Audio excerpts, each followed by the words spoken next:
Kita sangat memahami bahwa sampai saat ini pendekatan masalah COVID adalah pendekatan pandemi, bukan pendekatan perang biologi. Jadi penanganannya masih pendekatan kesehatan, bukan pendekatan perang, di mana cara menyelesaikannya bukan hanya masalah kesehatan, vaksin, vitamin, dan alat kesehatan, tetapi lobby politik luar negeri plus tukar-menukar alat tawar lainnya. Karena itu bagi New Mind masih meragukan akankah masalah pandemi ini akan jadi singkat jika menggunakan pendekatan seperti ini, pendekatan pandemi. Yang jelas sudah hampir tahun kedua pandemi ini berkuasa, belum juga menunjukkan COVID bisa dikalahkan. Jadi kira-kira apa yang terjadi dalam sisi bisnis di tahun pandemi ini oleh New Mind dikategorikan perang dunia ketiga. Yang jelas sabuk pengaman harus kencang terpasang, kantung oksigen bisa anjlok di depan Anda setiap saat, kemahiran pilot dan kopilot dan para kru kapal menenangkan penumpang dan membawa pesawat sekarang sedang diuji. Lalu kita sebagai pebisnis, kita mau bermain baru atau mau mengembangkan apa yang sudah ada yang kita bangun? Di saat turbulence ini bisa ambil posisi diam atau menyalip. Baiklah, bagaimana kalau kita lihat filosofi bisnis terlebih dahulu tentang kebutuhan. Kebutuhan dasar sampai kapanpun akan ada. Kebutuhan sandang, pangan, papan itu kebutuhan utama. Kita ingin menjadi trendsetter,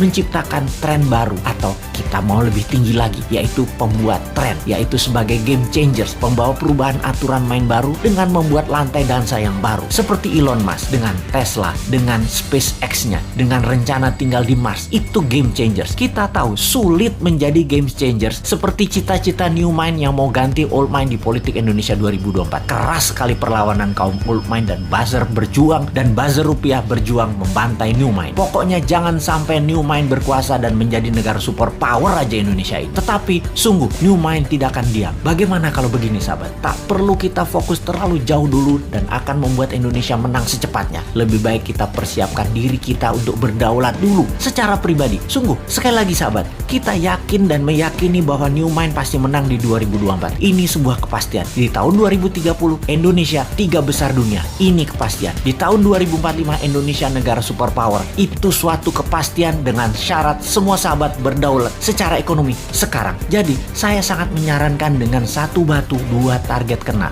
yaitu Anda pintar, Anda paham, Anda makmur, dan bisa membantu sesama. Sahabat, jika Anda membeli video narasi Bosman Sadar Kaya Advance atau Road to Billionaire atau keduanya, maka di masa pandemi ini Anda bisa belajar merubah mindset dan memiliki bekal ilmu baru untuk sarana sukses Anda. Dan tak kalah penting, keuntungan penjualannya adalah untuk rumah yatim Indonesia yang di masa pandemi ini berat perjuangannya kalau sendirian. Sahabat, terima kasih atas keputusan Anda untuk belajar, membeli, dan membantu sesama. Salam hormat dari kami.